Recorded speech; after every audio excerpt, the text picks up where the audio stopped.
جی بسم اللہ الرحمن الرحیم۔ ہمارے نصاب میں سیاہ ستہ کی جو ہے وہ احادیث کی کتابیں ہیں۔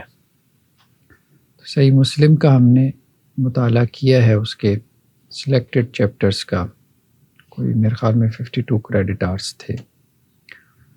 صحیح بخاری کا ہمارا مطالعہ چل رہا ہے۔ تو نیکسٹ جو ہم شروع کر رہے ہیں سنن ترمذی کا۔ اس کے علاوہ ہمارا وہ جر و تعدیل والا وہ تقریباً اینڈ کے اوپر ہے، اس کے کوئی شاید 3-4 لیکچرز اور ہوں گے تو وہ مکمل ہو جائے گا۔ ایک اور ہمارا ویسٹرن فلاسفی والا ہم نے شروع کیا تھا، اس کو ہم نے درمیان میں بریک دی۔ دراصل میں میری کچھ ورچوئل یونیورسٹی کی مصروفیت آج کل بڑھی ہوئی ہے، وہاں کوئی ریکارڈنگ چل رہی ہیں سیرت کورس کی، تو وہ 1 آدھ مہینے بعد ہم اس کو جو ہے نا وہ شروع کریں گے انشاءاللہ، درمیان میں کچھ بریک دے کے۔ تو باقی یہ ہے کہ ہم اپنا سیاہ ستہ کا جو مطالعہ ہے اس کو ہم کوشش کرتے ہیں کہ جلدی سے ہم اس کو دیکھ لیں۔ جامع ترمذی یہ ہمارے سامنے دارالسلام کی شائع کردہ ہے۔ حافظ عبدالعزیز علوی صاحب، انہوں نے صحیح مسلم کا بھی ترجمہ کیا، سنن ترمذی کا بھی کیا، تو اس کو ہم ترجمے کو اپنے سامنے رکھیں گے۔ کتاب و سنت ویب سائٹ سے میں نے اس کی کاپی ڈاؤن لوڈ کی تھی، خیر بہرحال۔ تو شروع میں جو ہے ترجمے کے حوالے سے عرض ناشر اور کچھ ابتدائی باتیں انہوں نے کی ہیں، اس کو اگر ہم سامنے رکھ لیں، کتاب کے اوپر کیا کام ہوا ہے، دارالسلام نے کیا کام کروایا ہے، تو اس کے بعد پھر ہم اس کے کچھ چیپٹرز پڑھیں گے۔ چیپٹرز میں ہماری کوشش یہ ہوگی کہ ایک کتاب میں جو چیپٹرز ہم نے پڑھ لیے وہ دوسری کتاب میں نہ پڑھیں۔ ٹھیک، تو عرض ناشر میں ایک تو انہوں نے اس چیز کا تذکرہ کیا کہ ترجمہ جو ہے وہ مولانا عبدالعزیز علوی صاحب نے کیا ہے۔ اب تو یہ اللہ کو پیارے ہو چکے ہیں، ترجمہ رواں ہے، سلیس ہے۔ دوسری چیز احادیث کی تخریج اور تحقیق۔ تخریج کہتے ہیں کہ یہ حدیث اور کہاں کہاں آئی ہے، کن کتابوں میں ہے۔ تحقیق کا مطلب یہ ہے کہ یہ حدیث صحیح ہے، حسن ہے، ضعیف ہے، یعنی اس کی اتھینٹسٹی۔ ٹھیک ہے، تو تخریج میں اس کے مصادر یعنی دیگر سورسز، ادر سورسز کا ذکر ہوتا ہے، اور تحقیق میں اس کی اتھینٹسٹی کا ذکر ہوتا ہے۔ یہ تخریج ہوتی ہے، یہ بالمعنی ہوتی ہے یا روایہ ہوتی ہے کہ سیم ورڈز آنا ضروری ہے دوسرے میں، یا تو اس معنی میں؟ مطلب اس معنی میں یہی مراد ہوتی ہے۔ دارالسلام کا جو ریسرچ سینٹر ہے انہوں نے یہ کام جو ہے وہ کیا ہے۔ تو یہ کہہ رہے ہیں کہ جی بیسیکلی سنن اربعہ کا کام جو تھا نا، چاروں، سنن ابن ماجہ، نسائی، ترمذی اور سنن ابی داؤد، اس کا کام حافظ زبیر علی زئی صاحب کو دیا گیا تھا، لیکن ان کے تفردات کی وجہ سے سنن ابی داؤد، سنن ابن ماجہ اور سنن نسائی میں خاص سے مسائل کا سامنا کرنا پڑا، یعنی علماء نے ظاہری بات ہے اس پہ کوئی رسپانس دیا ہوگا اور کہا ہوگا کہ جی یہ دیکھیں یہ حدیثیں جو ہے ہمارے نزدیک تو صحیح ہیں، انہوں نے ضعیف کر دی۔ تو چاروں کتابوں کی تحقیق انہوں نے حافظ زبیر علی زئی صاحب سے کروانی تھی، لیکن 3 کی کروائی، کیونکہ وہ 3 کی کروا کے پریشان ہو گئے، خود کہہ رہے ہیں پریشان ہو گئے۔ ٹھیک ہے، مطلب خاص سے مسائل کا سامنا کرنا پڑا، اس کا مطلب یہی ہے۔ اس لیے جامع ترمذی کے سلسلے میں یہ فیصلہ کیا گیا کہ ادارے کے سینئر ریسرچر حضرات احادیث کی صحت و ضعف کی تحقیق کر کے جمہور محدثین کے اصولوں کے مطابق حکم لگائیں۔ شیخ زبیر علی زئی صاحب کے کچھ تفردات ہیں، یعنی انہوں نے بھی کہا نا کہ ان کے تفردات، جیسے وہ حسن لغیری کو نہیں مانتے، ٹھیک ہے، اسی طرح تدلیس کے مسئلے میں ان کا اپنا ایک موقف ہے، ٹھیک ہے۔ تو چنانچہ مطلب کہنے کا مقصد یہ ہے کہ وہ جمہور محدثین کے مطابق حکم نہیں لگاتے حدیث پہ۔ تو ریسرچ سینٹر نے یہ فیصلہ کیا کہ ہم جمہور محدثین کے مطابق، اصولوں کے مطابق ہم حکم لگائیں گے۔ ویسے تو وہ جر و تعدیل میں حافظ زبیر علی زئی صاحب جمہور کے قول کو ترجیح دیتے ہیں، لیکن یہاں مراد جمہور کا قول نہیں ہے، بدلے ان کے اصول ہیں۔ چنانچہ اس بارے میں یہ طے پایا کہ جو احادیث مطلق طور پر صحیح یا حسن ہیں ان کے حکم کا ذکر کیے بغیر ان کی صرف تخریج کر دی جائے، اور جو روایات شواہد اور مطابعات کی بنا پر صحیح یا حسن بنتی ہیں یا ضعیف قرار پاتی ہیں ان پر حکم لگایا جائے۔ یہ کام بڑا عمیق ہے، اس لیے مستند اور معروف محققین کی تحقیق سے استفادہ کرتے ہوئے عہدہ برا ہونے کی کوشش کی گئی۔ تو یہ چیز ایک آ گئی، ٹھیک ہے۔ امام ترمذی حدیث نقل کرنے کے بعد ان صحابہ یا تابعین کا نام ذکر کرتے ہیں جن سے یہ روایت یا اس موضوع کی دیگر روایات مروی ہوتی ہیں، انہوں نے ان کی تخریج کر دی ہے، ٹھیک۔ تو تحقیق ہوئی جمہور محدثین کے اصولوں کے مطابق، اور امام ترمذی نے کہا کہ یہ روایت فلاں فلاں فلاں صحابی سے بھی ہے، اور اس کی انہوں نے تخریج کر دی۔ تیسرا کیا؟ احادیث کے ذیل میں ذکر کردہ ائمہ اور فقہا کے اقوال اور مذاہب کی روشنی میں اس بات کا اہتمام کیا گیا کہ حدیث میں مذکورہ مسئلے کے بارے میں راجح قول کی نشاندہی کر دی جائے۔ اس سلسلے میں بعض مقامات پر تفصیلی بحث کر کے اور بعض جگہوں پر تفصیل ذکر کیے بغیر راجح موقف ذکر کر دیا گیا۔ فقہا کے اقوال اور مذاہب کے بارے میں بھی ٹھیک ہے راجح موقف بیان کیا گیا۔ اور آخر میں امام ترمذی کی کتاب ہے العلل، اس کو بھی شامل بحث کر دیا گیا، ٹھیک ہے۔ تو یہ کام انہوں نے کیا ہے۔ نظر ثانی اس کے اوپر حافظ صلاح الدین یوسف صاحب کی ہے، ٹھیک ہے۔ باقی تو خیر انہوں نے بتایا کن کنوں، یہ تقریباً 2020 کی بات ہے۔ تو اب امام ترمذی علیہ رحمہ کے کچھ احوال یعنی حالات زندگی انہوں نے بیان کیے۔ کچھ ائمہ کے احوال تو ہم نے پڑھ لیے تھے جرح و تعدیل میں، امام بخاری، امام مسلم وغیرہ کے سیر اعلام النبلاء سے۔ کچھ کے رہ گئے تو وہ جب ہم کتاب کا مطالعہ کریں گے تو اس کے شروع میں عموماً صاحب کتاب کے احوال زندگی ہوتے ہیں، حالات زندگی، اس میں سے کچھ ہم دیکھ لیں۔ تو امام ترمذی جو ہے، ان کا نام محمد بن عیسیٰ بن ثورہ بن شداد ترمذی ہے، ٹھیک ہے۔ اب یہ جو لفظ ہے نا، اس کے تلفظ میں اختلاف ہے۔ بعض نے جو ہے وہ دونوں کے اوپر تا اور را کے اوپر پیش پڑی ہے، بعض نے دونوں پہ زبر، بعض نے دونوں پہ زیر، یعنی ترمز، ترمز، ترمز، ٹھیک ہے۔ تو تینوں طرح سے وہ کہتے ہیں جی پڑھا جاتا ہے، ترمزی، ترمزی، ترمزی، ٹھیک ہے۔ تو یعنی ترمزی بھی ٹھیک ہے، ترمزی بھی ٹھیک ہے، اور ترمزی بھی ٹھیک ہے بعض کے نزدیک۔ تو امام سمانی کہتے ہیں کہ میں وہاں ان کے شہر میں 12 دن مقیم رہا تو وہاں کے لوگ تا پر زبر اور میم پہ زیر پڑھتے تھے، یعنی ترمزی پڑھتے تھے۔ ترمزی زیادہ تر لوگ نہیں پڑھتے، ہمارے یہاں ترمزی پڑھتے ہیں، یعنی دونوں کے اوپر زیر پڑھی جاتی ہے۔ میرے قدیم علم کے مطابق تا اور میم دونوں پر زیر تھا، لیکن ماہرین فن اور اصحاب علم کے بقول دونوں پر پیش ہے، یعنی اختلافی مسئلہ ہے، جس طرح مرضی پڑھ لو، ترمزی پڑھ لو، ترمزی پڑھ لو، ترمزی پڑھ لو۔ اس کا مطلب کیا جی علاقے یہ تو علاقے کا نام تھا نا جہاں کے وہ رہنے والے تھے، ٹھیک ہے۔ یہ ایران کا ہے ترمذی؟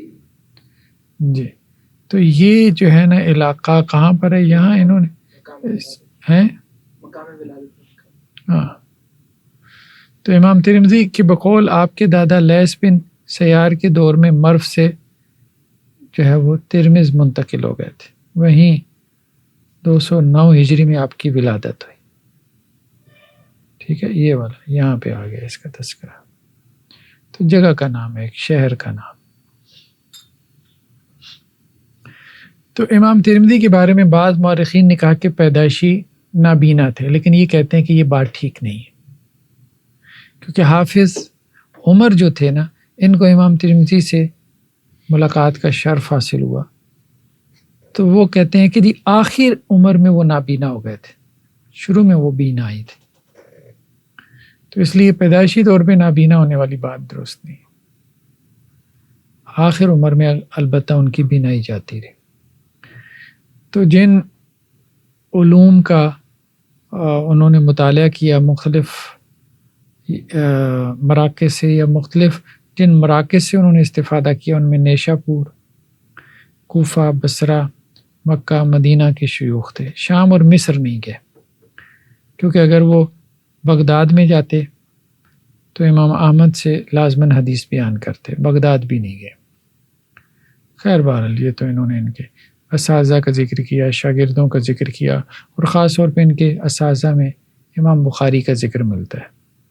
امام بخاری سے انہوں نے صرف حدیث نہیں سیکھی، فقہ بھی سیکھی، یہ انہوں نے تذکرہ کیا۔ اگرچہ بعض فقہی معاملات میں امام بخاری سے اختلاف بھی کیا، لیکن تفقہ انہوں نے وہاں سے امام بخاری سے لی۔ تو امام بخاری کے پاس اچھا خاصا وقت گزارا ہے امام ترمذی نے، اور سنن ترمذی میں وہ تذکرہ بھی کرتے ہیں امام بخاری کا، ٹھیک ہے۔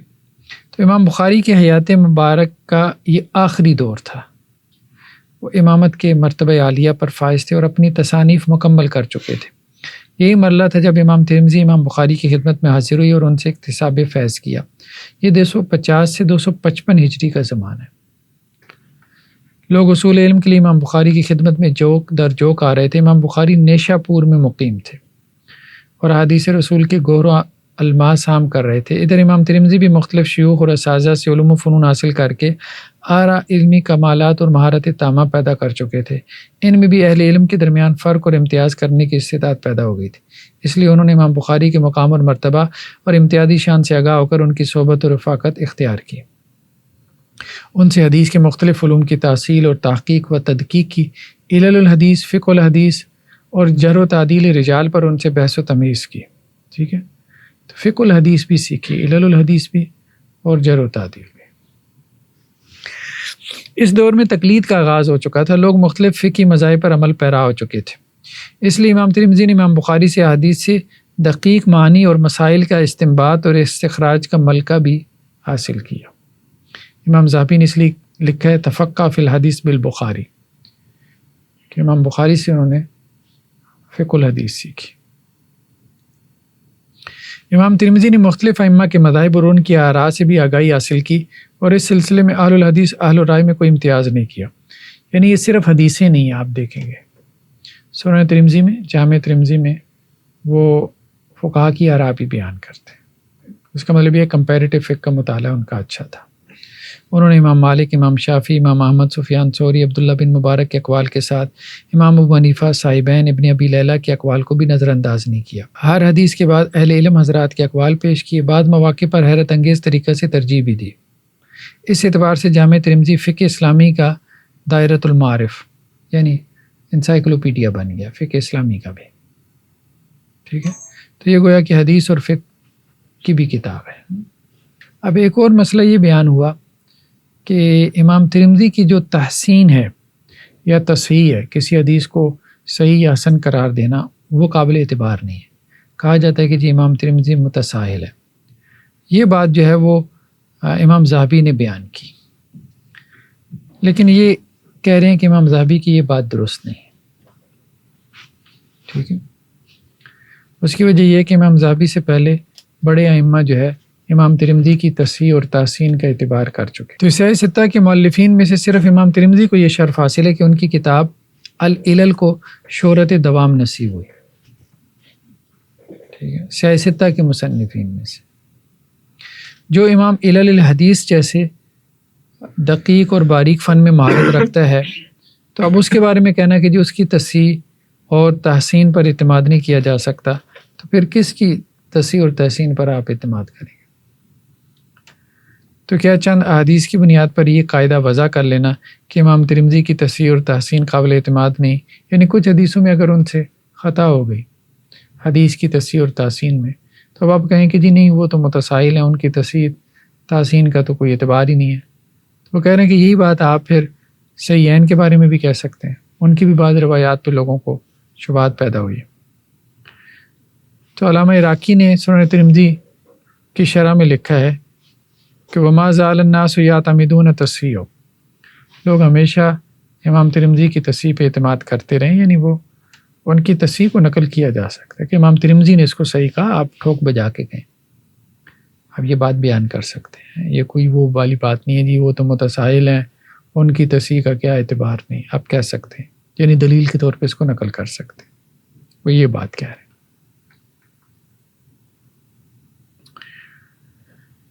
اب جو کتاب کی روایات ہیں، امام ترمذی کے شاگرد تو خیر بہت سارے ہیں، لیکن جنہوں نے ان سے سنن ترمذی آگے روایت کی، ایک تو ابو العباس محمد بن احمد بن محبوب ہے، انہی کا نسخہ چلتا ہے متداول۔ دوسرے حافظ ابو سعید ہیثم بن کلیب الشاسی ہیں، تیسرے ابو ذر محمد بن ابراہیم ہے، چوتھے ابو محمد حسن بن ابراہیم قطان ہیں، پانچویں ابو حامد بن عبداللہ تاجر ہیں، چھٹے ابو الحسن فزاری ہیں۔ تو امام ترمذی کی جو اور تصانیف ہیں کافی ساری ہیں، لیکن 3 ابھی پبلش ہوتی ہیں، ایک تو یہ سنن ترمذی، دوسری کتاب العلل، اور تیسری شمائل محمدیہ کے نام سے بھی پبلش ہوتی ہے، آپ علیہ السلام کے اخلاق اور آپ علیہ السلام کے اوصاف کے حوالے سے۔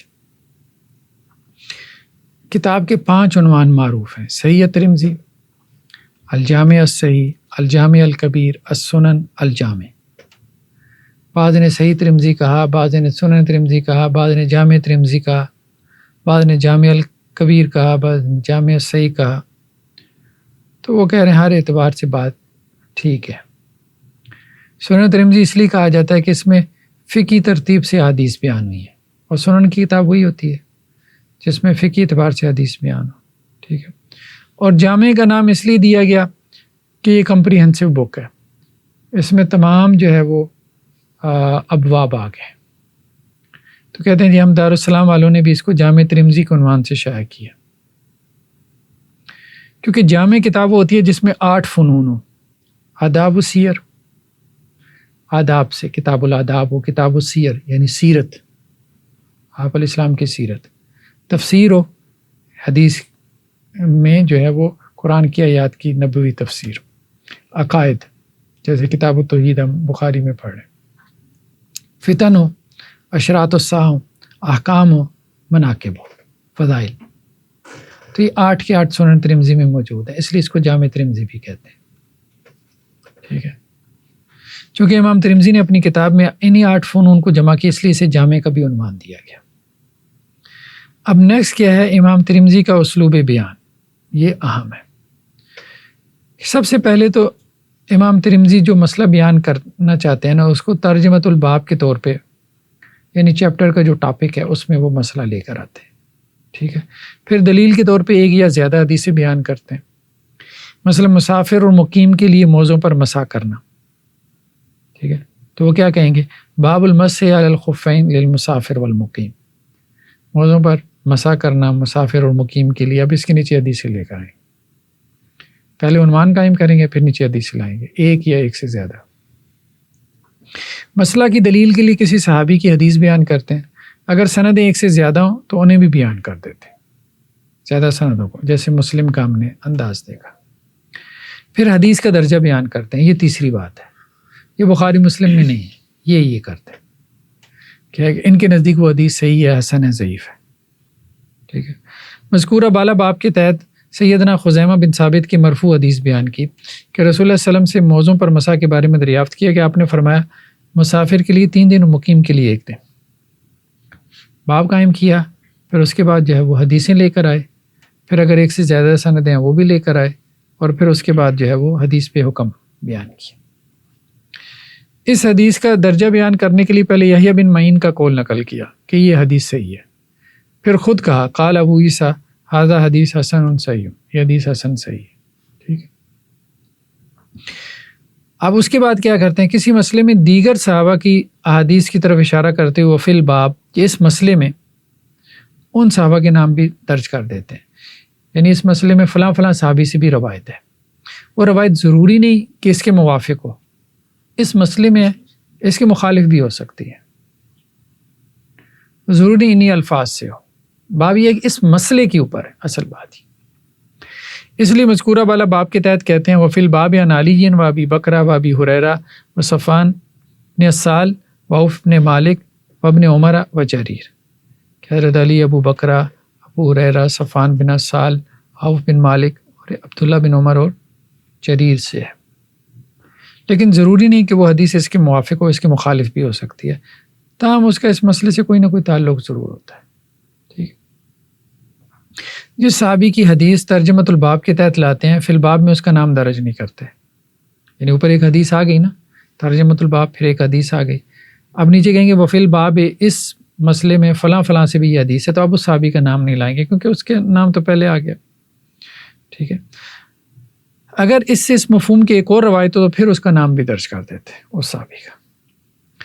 اس ترجمۃ الباب کے تحت دوسری حدیث سیدنا صفوان بن اسال کی بیان کی کہ رسول اللہ صلی اللہ علیہ وسلم ہمیں حکم دیتے ہیں کہ اگر ہم مسافر ہوں تو ہم اپنے جو ہے وہ موزے 3 دن تک نہ اتاریں الا یہ کہ جنبی ہو جائیں.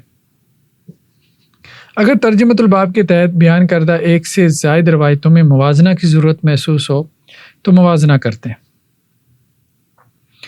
ایک سے زیادہ روایتیں تو پھر موازنہ بھی کرتے ہیں کون سی روایت زیادہ صحیح ہے. تو صفوان کی حدیث کے بارے میں لکھتے ہیں کہ یہ حدیث حسن صحیح ہے. پھر آخر میں لکھتے ہیں محمد بن اسماعیل نے کہا، یعنی امام بخاری نے، احسن شیء فی ھذا الباب حدیث صفوان بن اسال، کہ اس باب میں جو ہے اس مسئلے میں سب سے زیادہ صحیح ترین اگر کوئی روایت ہے صفوان بن اسال کی ہے. ٹھیک ہے. نمبر 7، اگر حدیث کی کسی سند میں علت ہو تو اسے بھی بیان کر دیتے ہیں.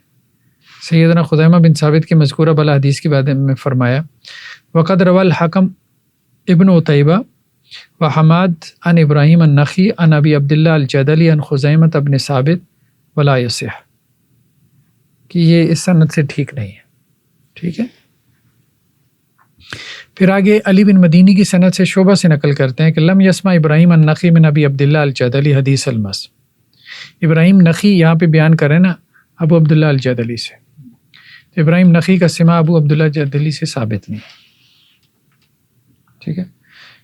تو علی بن مدینی یہی کہا ہے کہ ابراہیم نخعی نے ابو عبداللہ الجدلی سے مسا والی روایت نہیں سنی.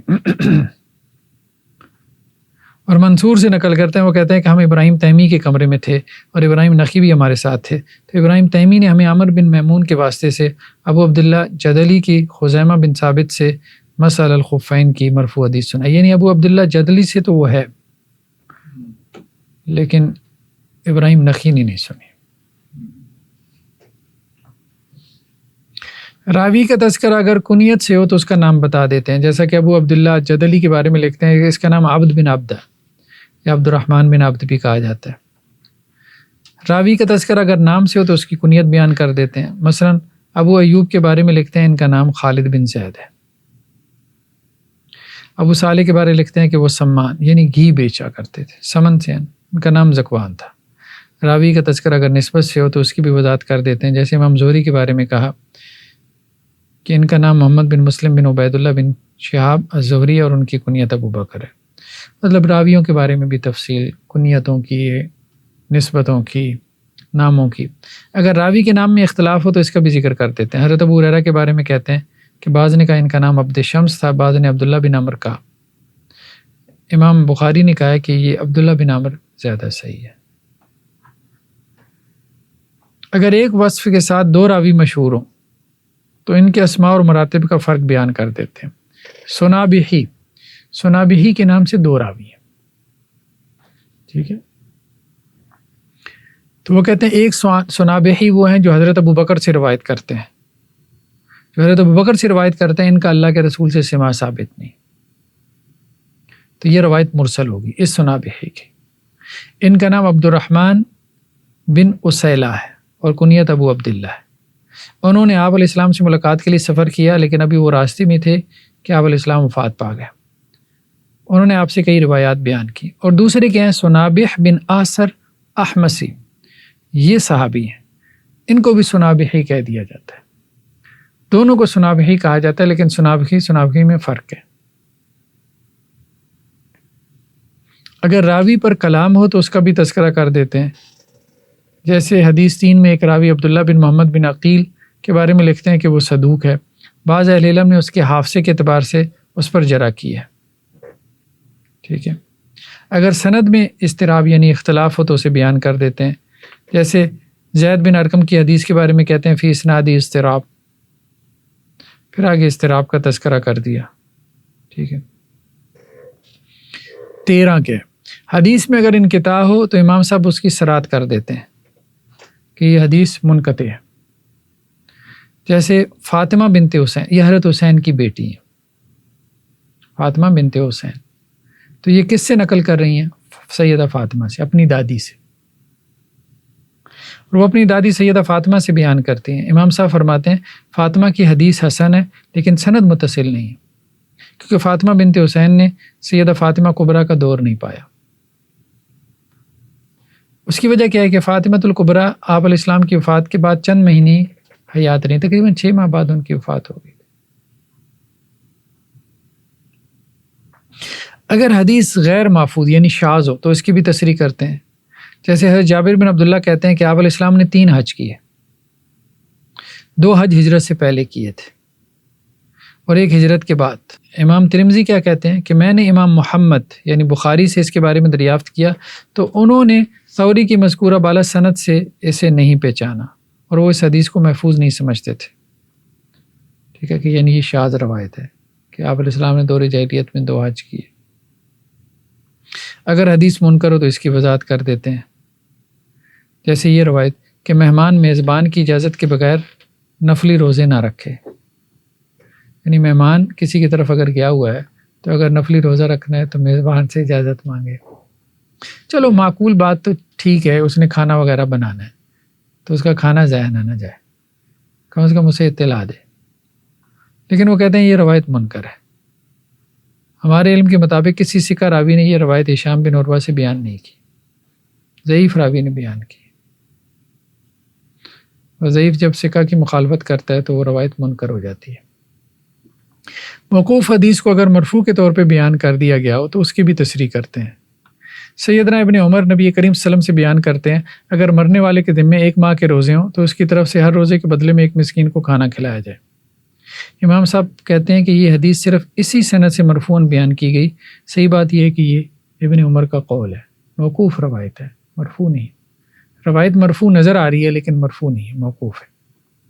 تو یہ گہری بحثیں ہیں نا، مطلب علل الحدیث میں.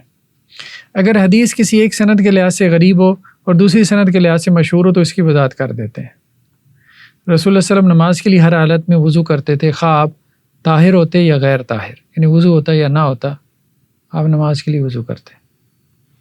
حمید کی سیدنا انس سے یہ جو روایت ہے یہ حسن غریب ہے. یعنی غریب سے مراد کیا ہے کہ ان اکیلے سے ایک ہی روی ہے.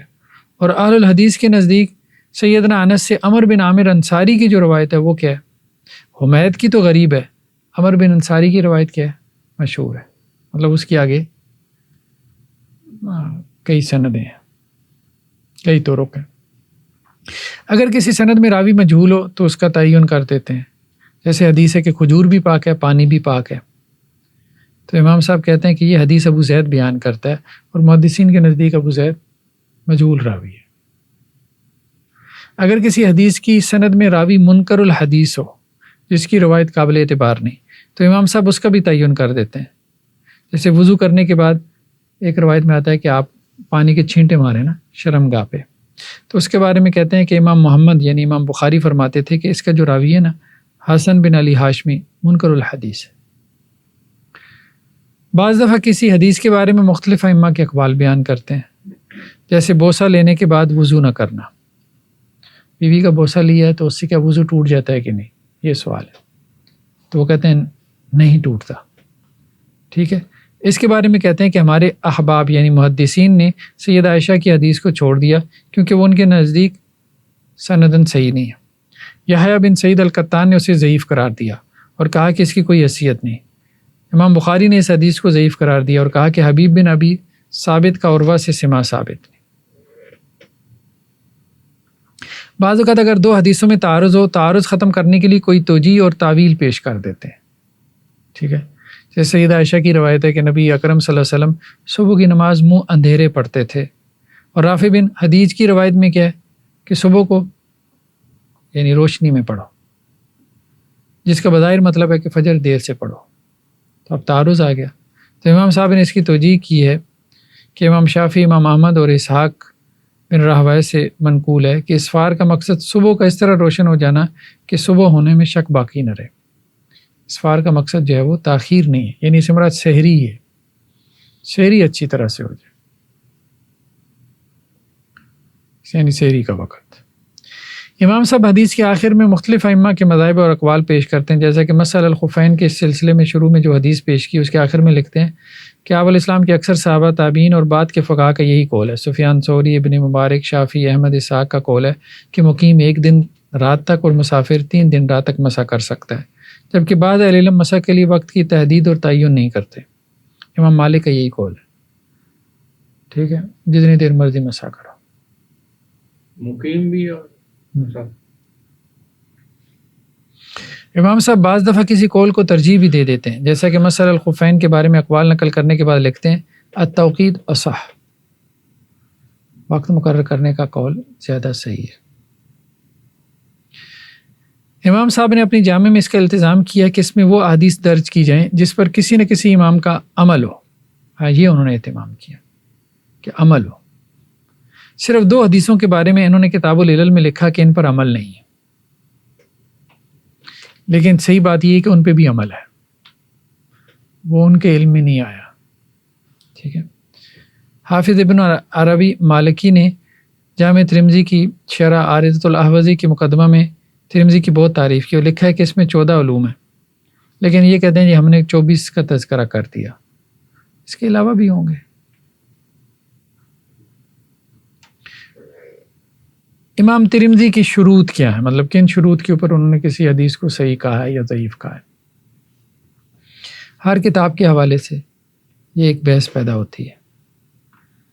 تو یہاں وہی ابو بکر حازمی کے حوالے سے لکھتے ہیں کہ یہ جو 6 کے 6 جو ہیں نا سیاہ ستہ کے مصنفین، ٹھیک ہے، تو انہوں نے کچھ چیزوں کو جو ہے وہ اپنے سامنے ملحوظ رکھا۔ ان میں سے ایک یہ کہ راویوں کو انہوں نے مختلف گریڈز میں تقسیم کیا، طبقات میں۔ نمبر 1 کیا ہے کہ راوی کا حفظ و ضبط اور عدالت کامل ہو اور اس نے اپنے استاذ کے ساتھ سفر و حضر میں ایک طویل عرصہ گزارا ہو، یہ اعلیٰ درجے کا راوی ہے، اعلیٰ پائے گا۔ امام بخاری اسی سے استدلال کرتے ہیں، حفظ بھی اچھا، عدالت بھی بہترین، اور استاذ کے ساتھ ملازمت بھی، صحبت بھی طویل۔ دوسرا کیا ہے کہ راوی کی عدالت کامل ہے لیکن استاذ کے ساتھ جو صحبت ہے نا وہ کیا ہے، قلیل ہے، اس لیے استاذ کی روایات پر مکمل دسترس اور مہارت نہیں ہے، یعنی سارا علم استاذ کا نہیں نہ سنا، فرق تو پڑے گا پہلے والے سے، لیکن حفظ اور اتقان تو ہے، ٹھیک ہے۔ تو یہ دوسرے درجے کا۔ امام مسلم اس کی روایات بھی لے آتے ہیں عموماً۔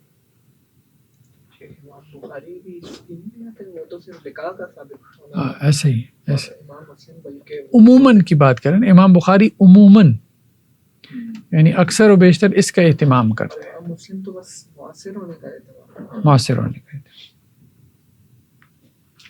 تیسرا کہ استاذ کی رفاقت اور صحبت تو طویل ہے لیکن جرح موجود ہے، راوی کے اوپر جرح ہے، اس لیے ان کی روایات میں قابل قبول اور قابل رد دونوں طرح کی روایات ہوتی ہیں۔ امام ابو داؤد، امام نسائی اس طبقے کی روایات لاتے ہیں۔ چوتھا کہ استاد کے ساتھ رفاقت کا عرصہ قلیل ہے، اس لیے استاد کی روایات پر دسترت اور مہارت نہیں ہے، لیکن اس کے ساتھ جرح و تعدیل والا معاملہ بھی ہے، کسی نے جرح کر دی، کسی نے تعدیل کر دی، ٹھیک ہے۔ تو امام ترمذی اس طبقہ کی روایات بھی لاتے ہیں۔ اس کے باوجود امام ترمذی کی شرط امام ابو داؤد سے بہتر ہے کیونکہ وہ حدیث کا ضعف اور اس کا درجہ بیان کر دیتے ہیں، امام ابو داؤد عموماً نہیں بیان کرتے۔ تو گویا اس طبقے کی روایات کو مطابقت اور شاہد کے لیے لاتے ہیں۔ پانچواں کیا ہے، ضعیف اور مجہول راوی، ان کی روایات صرف اعتبار اور شاہد کے طور پر لائی جاتی ہیں، ان کی روایات بھی سنن میں موجود ہیں۔ امام ابو الفضل مقدسی نے امام ترمذی کی حدیث کے 4 درجات بنائے۔ نمبر 1 جن کی صحت قطعی ہے، یہ وہ روایات ہیں جو صحیحین میں بھی ہیں۔ نمبر 2 جو صحیح ہیں لیکن ان کا درجہ صحیحین کی روایات سے کم ہے۔ نمبر 3 جو صحیح نہیں ہے اور امام صاحب نے خود ہی ان کا ضعف بیان کر دیا۔ نمبر 4 روایات صحیح نہیں ہے لیکن کسی امام کا ان کے اوپر عمل ہے۔ تو ویسے سنن ترمذی کا درجہ کیا ہے سیاہ ستہ میں؟ تو یہ کہہ رہے ہیں صحیحین کے بعد جو درجہ حاصل ہے وہ سنن ترمذی کا ہے۔ کشف الظنون میں حاجی خلیفہ نے لکھا ہے کہ وہ ثالث کتب الستہ، کتب الستہ میں تیسرے درجے کی کتاب ہے۔ تحفۃ الاحوذی والے نے بھی اسی قول کو ترجیح دی ہے. ٹھیک ہے. علامہ محی الدین عبدالحمید نے بھی توضیح الافکار کے مقدمہ میں اور دکتور نور الدین ایتر نے بھی الامام ترمذی والموازنہ میں یہی قول اختیار کیا کہ صحیحین کے بعد اسی کا مقام اور مرتبہ آتا ہے، یعنی سیاہ ستہ میں. کیا سنن ترمذی میں کوئی روایت موضوع ہے؟ تو یہ کہتے ہیں ابن جوزی نے سنن ترمذی کی 23 روایتوں کو موضوع کہا ہے، لیکن ان کی یہ بات درست نہیں ہے، کیونکہ اس معاملے میں وہ نہ حد سے زیادہ جری ہیں ابن جوزی. تو سنن ترمذی میں کوئی روایت موضوع نہیں ہے، ضعیف روایتیں موضوع روایت نہیں ہے کہ بات انہوں نے کہی. ٹھیک. تو یہ انہوں نے کہا کہ جی ابن جوزی کی اس بات کا جواب امام سیوطی نے بھی دیا ہے. ٹھیک ہے. اچھا جی، نیکسٹ بحث کیا ہے؟ امام ترمذی کی وفات 279 ہجری میں ہوئی، اور اس کی معروف شروحات میں جیسے تحفۃ الاحوذی ہے. احوذی کہتے ہیں ذہین آدمی کو، ماہر کو، ایکسپرٹ کو، یعنی جو علوم حدیث میں ماہر ہے یا ماہر بننا چاہتا ہے اس کے لیے یہ ایک اچھا گفٹ ہے. تو یہ شرح ہے سنن ترمذی کی تحفۃ الاحوذی. ٹھیک ہے، عبد الرحمن مبارک پوری صاحب کی.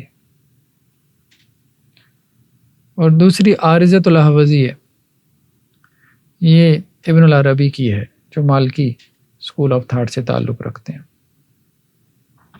عارضہ بھی مطلب بیان، شرح بیان، یعنی جو ذہین آدمی ہیں ان کے لیے بہترین شرح ہے. یہ ایکسپرٹس کے لیے یہ بہترین شرح ہے، ماہرین حدیث کے لیے یہ بہترین شرح ہے سنن ترمذی کی.